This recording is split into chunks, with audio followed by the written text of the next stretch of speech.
Hello my dear students, आप सभी विद्यार्थियों का एक बार फिर से इस नए लेक्चर में हार्दिक स्वागत है। आज अपन देखने जा रहे हैं TY BCom semester 5 financial account subject का एक इम्पोर्टेंट चैप्टर, उसका नाम है बायबैक ऑफ शेयर। तो इस वीडियो में अपन देखेंगे बायबैक ऑफ शेयर्स के कुछ नए कंसेप्ट। तो देखते हैं इस सब में क्या दिया है। ये सब में बोला है the balance sheet of Ketan limited, a non listed company. ये नॉन लिस्टेड कंपनी है जिसका शेयर मार्केट में लिस्टिंग नहीं हुआ है। आगे क्या बोला है? As on 31st March 2015 as as follows. ये कंपनी का फाइनेंशियल पोजीशन 31st मार्च 2015 का नीचे दिया गया है। कंपनी के पास इक्विटी शेयर है 10 रुपए का, उसका फेस वैल्यू है। कंपनी के पास प्रेफरेंस शेयर है, उसका 100 रुपए फेस वैल्यू है। फिर सिक्योरिटी प्रीमियम है, जनरल रिजर्व है, प्रॉफिट एंड लॉस है।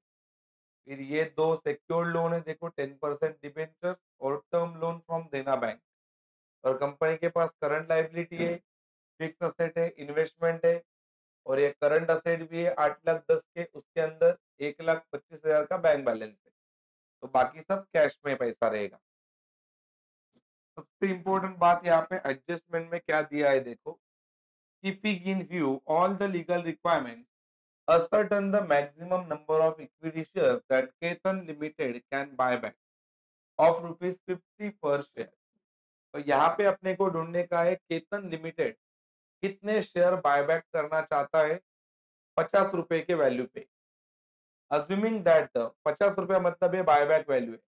assuming that the buyback is actually carried out, investment costing rupees 3,000 sold for rupees 3,20,000। देखो, इन्वेस्टमेंट जो था 3 लाख का, वो 3 लाख का इन्वेस्टमेंट 3,20,000 पे बेचा है।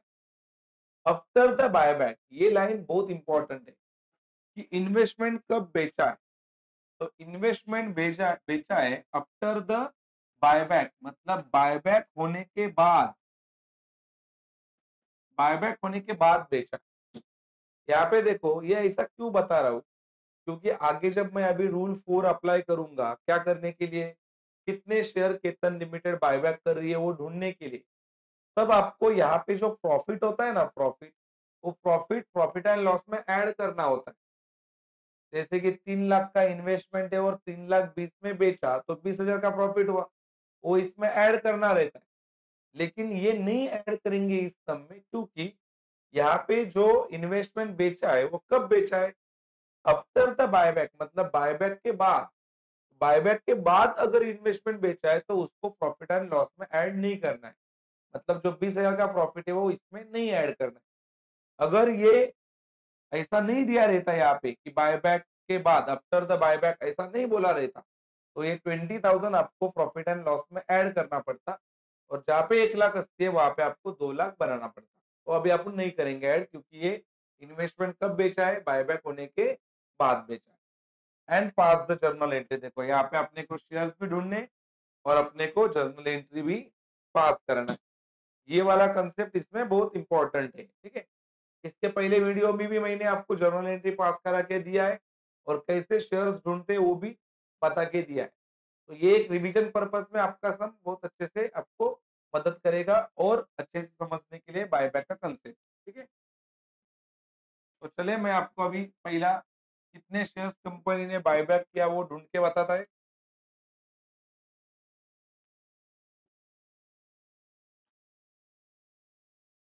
सबसे पहला अपन ढूंढते हैं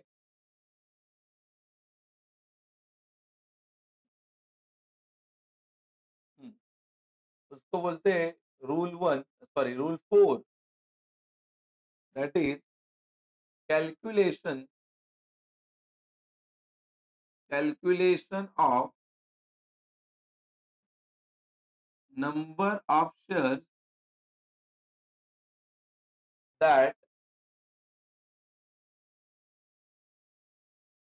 company can buy back। अभी अपन ढूंढ रहे नंबर ऑफ शेयर्स जो कंपनी बायबैक करना चाहती है। इसका फॉर्मेट बहुत सिंपल फॉर्मेट है, ज्यादा हार्ड नहीं है। सबसे पहले आपको लिखना होता है यहाँ पे पर्टिकुलर, फिर यहाँ पे आता है अमाउंट रुपी, यहाँ पे भी आता है अमाउंट रुपीज। आपको पहले लेक्चर 1 देखना पड़ेगा बायबैक का, तब आपके आपको आके आप लोग लेक्चर 2 देख सकते हो। क्योंकि लेक्चर 1 में आपको मैक्सिमम कांसेप्ट अच्छे से समझेंगे, वहाँ पे मैंने सारा चीज़ डिटेल में बताया है। सबसे पहला यहाँ पे लिखेंगे कंडीशन 1। कंडीशन 1 में क्या आता है सर? सारा सोर्सेस इसमें आता है, सारा सोर्सेस। सोर्सेस में क्या-क्या आता है? सारे एनडीपी के नाम। एनडीपी के नाम में कौन होता है? General reserve, reserve fund, revenue reserve, profit and loss और क्या होता है? Dividend equalisation reserve.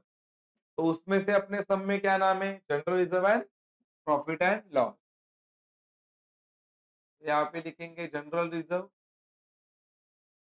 और अगला नाम क्या है? Profit and loss. तो जनरल रिजर्व का पैसा है 2 लाख रुपया। देखो यहाँ पे लिखते टाइम ये जो 1,80,000 लिखा मैंने प्रॉफिट एंड लॉस का, वो 2 लाख लिखता है क्योंकि 20,000 का नीचे प्रॉफिट भी हुआ था इन्वेस्टमेंट बेचते टाइम। लेकिन फिर भी मैं नहीं लिख रहा वहां पे 20,000, क्योंकि ये जो इन्वेस्टमेंट बेचा है वो बायबैक के बाद बेचा है, तो वहां पे नहीं ऐड करना है। वो ऐड कब करेंगे? जब आफ्टर द बायबैक ऐसा नहीं लिख के दिया जाएगा। तो डीपी के 2 ही नाम आएंगे और एनडीपी का एक ही नाम लिखा जाता है। क्या नाम है उसका? Security premium. Security premium.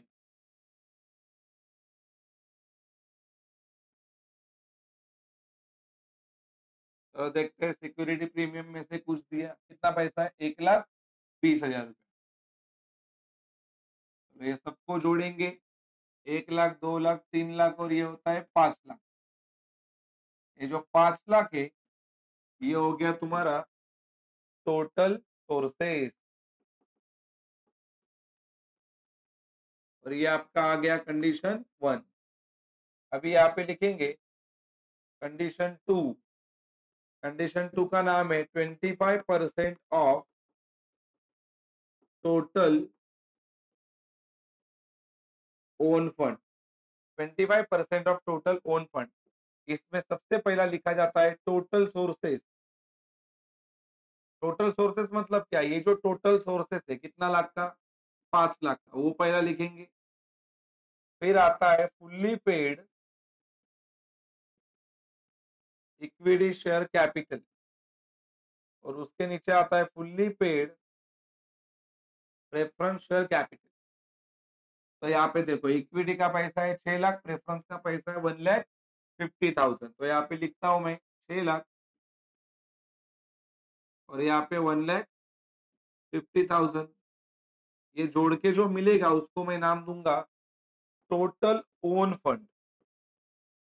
Total own fund. तो 6 और 5 11, 12,25,000 हो रहा है। लेकिन अपने को टोटल ओन फंड नहीं चाहिए, टोटल ओन फंड का 25%। तो यहाँ पे लिखता हूँ 25% of total own fund, that is your condition number 2। 25% of total own fund 12,50,000 into 25%, answer आ रहा है 3,12,500। 3,12,500। ठीक है, यहाँ तक हो गया अपना कंडीशन 2।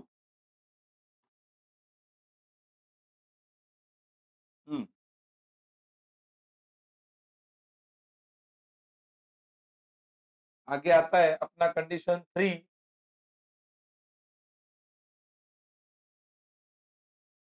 दैट इज डेब्ट इक्विटी रेशो। डेब्ट इक्विटी रेशो शुड बी 2:1। डेब्ट इक्विटी रेशो शुड बी 2:1। इसका फॉर्मूला आता है, सबसे पहले लिखना है टोटल ओन फंड। तो देखो ये तो 25% ओन फंड है, ये टोटल ओन फंड है 12,50,000। इसको डिवाइड करेंगे किससे? Secured loan plus unsecured loan upon 2। Secured loan है यहाँ पे 10 लाख, टर्म लोन ये भी सिक्योर्ड लोन है, कितना लाख? 8 लाख। तो 10 और 8। सिक्योर्ड लोन में डिबेंचर्स और बैंक लोन आता है, तो देना बैंक से लिया है लोन 8 लाख और डिबेंचर 10 लाख, तो टोटल सिक्योर्ड लोन हो गया 18 लाख। अनसिक्योर्ड लोन वहां पे कुछ नहीं, अपॉन 2। इसको ऐसा भी बोला जाता है 50% ऑफ डेट, मतलब 50% कर्जा, कर्जे का 50%। तो यहाँ पे भी अपन डिवाइड बाय 2 कर रहे हैं, मतलब 50% ही हो रहा है। तो 18 lakh plus 0 18 lakh divided by 2 करेंगे तो 9 लाख आएगा। चलो, यहाँ पे 12,50,000 में से 9 लाख जाएगा तो टोटल बचेगा 3,50,000, 3,50,000। 3,50,000 जो है ये तुम्हारा होगा कंडीशन नंबर 3। फिर आगे जाएंगे कंडीशन नंबर 4 की तरफ। यहाँ पे लिख रहा हूं मैं कंडीशन 4।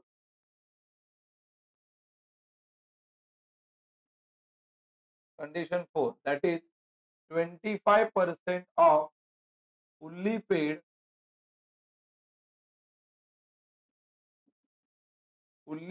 Equity share capital. अभी अपना इक्विटी शेयर कैपिटल 6 लाख है, और 6 लाख का अपने को निकालने का है कितना, 25%, 6 लाख इंटू 25%, आंसर आएगा 1,50,000। ये 1,50,000 को अपने को डिवाइड करने का है, that is face value of equity share. ये देखो ये है अपना फेस वैल्यू कितना, ₹10। तो 1,50,000 डिवाइडेड बाय 10 करूंगा तो आंसर आ रहा है 15,000। तो ये हो गए तुम्हारे share, that is number of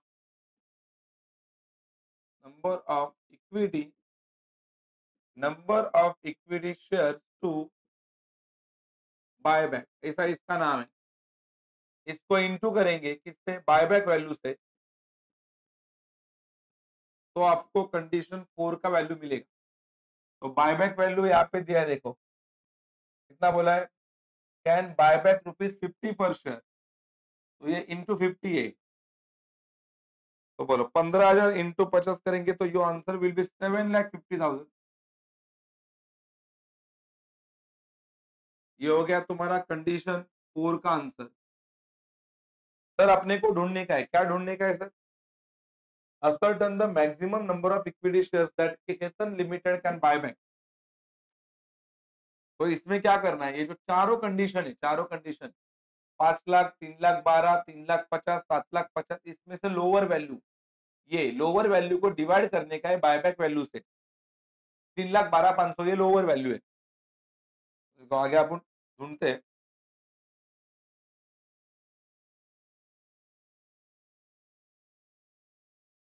इसका फॉर्मूला आता है number of equity share to buyback equals to condition 1, condition 2, condition 3, condition 4, उसमें से whichever is lower divided by buyback value. तो अभी अपन ने देखा तीनों में से सबसे लोअर तो 3,12,500 वाला अमाउंट है, उसको डिवाइड करेंगे बायबैक वैल्यू, कितना रुपए है बायबैक वैल्यू, 50। ये फॉर्मूला है, बायबैक वैल्यू है 50। तो 3,12,500, 3,12,500 divided by 50, your answer will be 6,250 share. तो कंपनी इतने शेयर्स बायबैक करना चाहती है, कितना, 6,250। अभी अपने को इसके पास करने के जर्नल एंट्री, तो जर्नल एंट्री पास करते टाइम कैसे रूल्स है वो मैं आपको अभी समझाने वाला हूं। तो ये आपका पहला आधा काम हो गया, कितने शेयर्स कंपनी बायबैक करना चाहती है वो आपका काम हो गया। अभी आप उन देखते हैं आगे क्या है।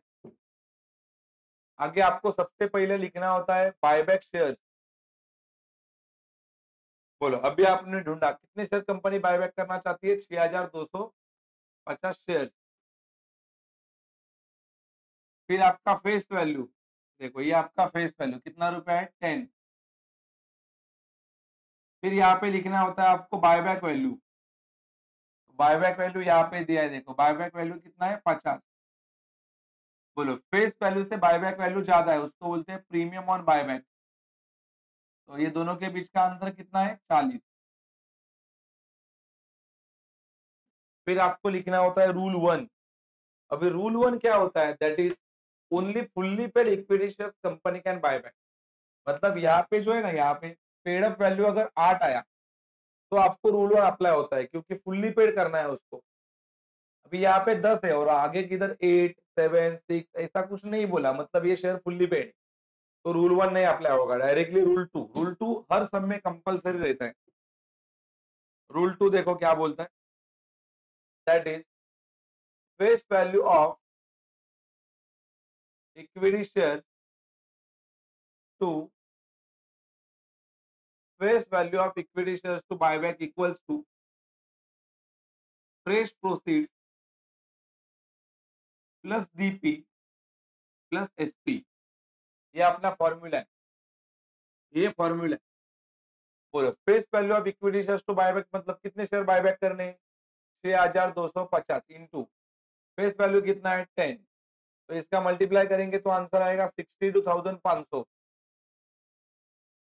इतना पैसा आपको खाली फेस वैल्यू था, मतलब इतना फेस वैल्यू है जो आपको सामने वाले को देना है, जिसके पास से आप शेयर्स बायबैक कर रहे हो। तो उसके लिए पैसा मांगने के लिए जाएंगे कहाँ से? तो पैसा मांगने को जाएंगे ये 3 जगह पे। फ्रेश प्रोसेस होता तो सम में बोलते, तो नहीं दिया है। पहला जाएंगे अभी किसके पास? डीपी के पास। ठीक है, अभी डीपी के पास जाने से पहले आपको लिखना पड़ेगा कि तुम्हारे पास कौन से डीपी है। ठीक है, तो कौन से डीपी है वो पहला लिखना पड़ेगा। वो मैंने यहाँ पे लिखा नहीं है, तो मैं क्या करता है, पहला वो डीपी लिख के लेता है। पहला अपन इसको रब करते और डीपी लिख के लेते हैं। पहले डीपी कौन से है अपने पास, तो पहला यहाँ पे लिखता हूँ डीपी। डीपी मतलब डिविजिबल प्रॉफिट। तो डिविजिबल प्रॉफिट में से दो नाम है अपने पास, general reserve and profit and loss. तो यहाँ पे लिखता है जनरल रिजर्व 2 लाख का है, फिर अपने पास प्रॉफिट एंड लॉस भी है। प्रॉफिट एंड लॉस 1,80,000 का है। और एनडीपी में से एक नाम लिखा जाता है, that is security premium. Security premium 1,20,000 का है। और फिर बाजू में लिखेंगे सीआरआर।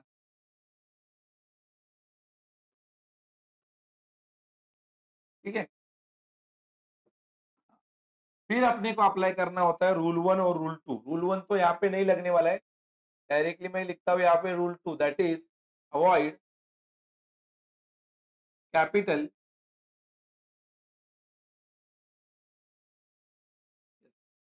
ये मेरा लिखना रह गया था, तो मैंने पहला वो लिखा, अभी ये रूल 1 लगेगा, that is face value of equity share to buyback. पहला कहाँ से पैसा उठाया जाता है? Fresh proceeds plus DP plus SP. चलो ये अपना फॉर्मूला है। चलो सबसे पहला पैसा उठाएंगे, सबसे पहला देखते हैं फेस वैल्यू कितना है। तो अपने शेयर से 6250 इंटू फेस वैल्यू तो 10 है, इसका मल्टीप्लाई करेंगे तो आएगा 62,500। इतना पैसा चाहिए। पहला जाएंगे फ्रेश प्रोसीड के पास, नहीं है पैसा। अगर फ्रेश प्रोसीड होता तो सब में यहाँ पे लिख के आता है एडजस्टमेंट में। फ्रेश प्रोसीड मतलब क्या? मान लो 10,000 इक्विटी शेयर बेच के पैसा मिला, 20,000 बेच के पैसा मिला, उसको बोलते हैं फ्रेश प्रोसीड। फिर अगला कंसेप्ट है डीपी। डीपी मतलब ये डिविजिबल प्रॉफिट। ये देखो ये दोनों डीपी वाले हैं, ये एनडीपी वाला है।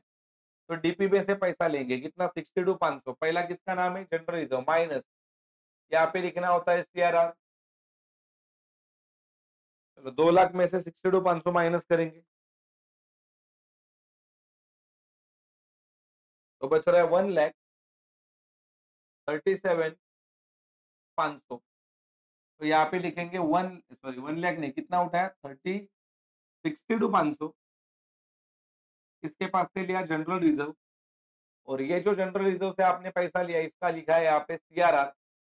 सीआरआर यहाँ पे लिखेंगे सीआरआर के नीचे जनरल रिजर्व से पैसा लिया 62,000, कितना? 500। तो दादा एसपी मतलब सिक्योरिटी के पास जाने की जरूरत है क्या? नहीं है, क्योंकि जितना पैसा चाहिए था उतना यहाँ से मिल गया। अभी अगला रूल है, अगला रूल, अभी रूल 3 लगेगा। रूल 3, रूल 3 का नाम है दैट इज रूल 3, उसका नाम है प्रीमियम ऑन बायबैक। क्या करने का है? Write off. तो इसका फॉर्मूला आता है that is premium on buyback equals to SP plus DP. यहाँ पे पहला डीपी है, बाद में एसपी। यहाँ पे पहला एसपी है, बाद में डीपी है। चलो, अभी प्रीमियम ऑन बायबैक कितना है? प्रीमियम बायबैक 40 रुपए का, और शेयर कितना है? 6250। तो 6250 इंटू 40, तो कितना पैसा चाहिए? 6250 इंटू 40, तो पैसा चाहिए अपने को 2,50,000। 2,50,000 चाहिए। पहला जाएंगे एसपी के पास, देखते हैं एसपी के पास कितना है। 1,20,000 है, माइनस प्रीमियम ऑन बायबैक, पूरा उठाए यहाँ से। तो यहाँ पे लिखेंगे 1,20,000 रुपये लिया किसके पास से? सिक्योरिटी प्रीमियम के पास से। अभी डीपी के पास जाएंगे, क्योंकि अभी भी अपना ऑर्डर कंप्लीट नहीं हुआ और 1,30,000 देना है सामने वाले। तो 1,30,000 कहाँ से लेंगे फिर? क्योंकि 2,50,000 देना था, 1,20,000 गया, मतलब 1,30,000 बाकी है। तो डीपी, डीपी मतलब ये दोनों, तो इसके पास से ले लेंगे, माइनस बचा है ना 1,37,500 माइनस 1,30,000 ही चाहिए अपने को। तो ऊपर का 7,500 अभी भी इधर बैलेंस रहेगा। चलो, डीपी किसके पास से लिया? 1,30,000 रुपए लिया किसके पास से? General reserve. मतलब आपको मालूम पड़ा क्या? जो बंदे के पास से अपन शेयर बायबैक कर रहे हैं, उसको पहला फेस वैल्यू देना पड़ेगा जितना उसने इन्वेस्ट किया था, और साथ में बंदे को प्रीमियम भी देना है, क्योंकि वो सामने वाला बंदा अपने को वो शेयर 50 के भाव में बेच रहा है, जिसको उसने 10 के भाव में खरीदा था। तो ये हो गया 10 का भाव जो उसको देना है, और ये हो गया वो प्रीमियम 40 रुपए जो एक्स्ट्रा देना है। तो इतना पैसा अपने को सामने वाले को देना है। तो कहां से दिया अपन ने ये पैसा? ये अपना तिजोरी है, बराबर कि नहीं? ये अपना मनी बैंक है, यहाँ से अपन सामने वाले को पैसा दे रहे। फिर अभी अपन इसका क्या पास करेंगे? Journal entry. देखते जर्नल एंट्री। सबसे पहला लिखा जाता है इन द बुक्स ऑफ, तो अपने कंपनी का नाम है Ketan limited, in the books of Ketan limited, और अपन पास कर रहे हैं इसके जर्नल एंट्री। जर्नल एंट्री में सबसे पहला कॉलम आता है डेट का, ये हो गया डेट। उसके बाद में आता है पर्टिकुलर, फिर आता है LF, it is ledger folio, फिर डेबिट अमाउंट रुपीज, और फिर आता है credit amount rupees, debit amount rupees and credit amount rupees. चलो, सबसे पहला एंट्री आता है सेल ऑफ इन्वेस्टमेंट का। तो अपने सब में सेल ऑफ इन्वेस्टमेंट है, देखो एडजस्टमेंट में आया है। इन्वेस्टमेंट 3 लाख का था, जिसको 3,20,000 में अपन ने बेचा। तो इसका एंट्री कैसा बनता है सर? इन्वेस्टमेंट बेचा तो सबसे पहला अपने पास पैसा आएगा, तो लिखा जाएगा cash and bank account debit. Sir 3 lakh का प्रॉपर्टी कितने में बेचा है? देखो 3 लाख का प्रॉपर्टी 3,20,000 में बेचा, तो 3,20,000 रुपए आएगा अपने पास। ठीक है, पैसा आएगा लेकिन इन्वेस्टमेंट चला जाएगा, तो इन्वेस्टमेंट अकाउंट क्रेडिट। पैसा आया 3,20,000, इन्वेस्टमेंट गया कितने लाख का? 3 लाख का, लेकिन टैली नहीं हो रहा है। देखो डेबिट क्रेडिट टैली नहीं हो रहा है, क्योंकि यहाँ पे बिजनेस को प्रॉफिट हो रहा है, इसको नाम देंगे प्रॉफिट एंड लॉस अकाउंट। और आपको पता है प्रॉफिट क्रेडिट में लिखा जाता है, इनकम है ना, इनकम क्रेडिट, अकाउंट का रूल है credit all income and gain. तो सर 3,20,000 पैसा आया, प्रॉपर्टी 3 लाख की गई, मतलब प्रॉफिट हो गया है 20,000 का। अभी डेबिट क्रेडिट क्या हो रहा है? टैली हो रहा है। Being investment sold, being investment sold, ये अपना पहला एंट्री है। बिंग इन्वेस्टमेंट क्या किया अपन ने? सोल्ड किया। उसके बाद में अगला जो एंट्री है, अगला entry that is rule number 1। अगला स्टेप आता है रूल नंबर 1। रूल नंबर 1 तो अपने सम में है नहीं, अप्लाई नहीं किया, तो रूल नंबर 1 का एंट्री नहीं लगेगा। फिर आता है फ्रेश प्रोसीड। फ्रेश प्रोसीड भी सम में नहीं था, देखो यहाँ पे रहता है फ्रेश प्रोसीड डैश, तो उसका भी एंट्री नहीं आएगा। फिर अगला होता है क्रिएशन ऑफ सीआरआर। सीआरआर अपन ने क्रिएट किया है, देखो यहाँ पे देखो सीआरआर, यहाँ पे जो आप पैसा वापरते हो ना वो सीआरआर में जाता है। खाली यहाँ पे रूल नंबर 2 में डीपी और एसपी में, तो यहाँ पे अपन ने डीपी में पैसा उठाया ना जनरल रिजर्व का, उसका सीआरआर बना। एसपी से अगर कुछ यहाँ पे लेता तो भी वो सीआरआर में जाता। तो यहाँ पे खाली सीआरआर में एक ही नाम है, जनरल रिजर्व। तो एंट्री कैसा बनता है सर, जो तूने वापरा है उसका नाम ऊपर, that is general reserve account debit, general reserve account debit to CRR that is capital redemption reserve. Sir कितना पैसा वापरा है, 62,500, 62,500। इसका नरेशन आता है being capital redemption, being capital redemption reserve क्या किया, create, being capital redemption reserve created. उसके बाद में अगला एंट्री आता है, अगला entry that is amount due to equity share holder. कितना पैसा देना है इक्विटी शेयर होल्डर को, कितना पैसा देना है उसको बोलते हैं amount due to equity share holder. तो इक्विटी शेयर होल्डर को कितना पैसा देना है, ये फेस वैल्यू का देना है 62,500 और प्रीमियम का देने का है 2,50,000। तो दो पैसा उसको देना है, दैट इज पहला देने का है equity share capital account, that is equity share, वो देने का है 62,500। और फिर देने का है उसको premium on buyback account, premium on, ये भी डेबिट ये भी डेबिट, ये देने का है 2,50,000। मतलब उसको टोटल पैसा किसको देने का है, ये आपने को इक्विटी शेयर होल्डर को देना है पैसा। तो कितना पैसा देना पड़ेगा, 2,50,000 प्लस 62,500 मिलके देने का है उसको 3,12,500, 3,12,500 इतना पैसा अपने को उसको देना है। इसको बोलते हैं being amount due to equity share holder. इतना पैसा अपने को देने का है इक्विटी शेयर होल्डर को, तो बोलते हैं being amount due to equity share holder. चलो मतलब 3,12,500 उसको देना है, जिसके पास से अपन शेयर बायबैक कर रहे हैं उसको इतना पैसा देना है। चलो अभी उसको उतना पैसा देते, उसका एंट्री नंबर 4 आता है, दैट इज पैसा देंगे अपन किसको, इक्विटी शेयर होल्डर को। तो एंट्री आएगा equity share holder account debit, उसको पैसा देंगे तो वो मना नहीं करेगा। Equity share holder account debit to bank account, अपने बैंक से पैसा गया, कितना पैसा गया, 3,12,500 इतना पैसा उसको देने का है। इसको बोलते हैं बिंग अमाउंट पेड टू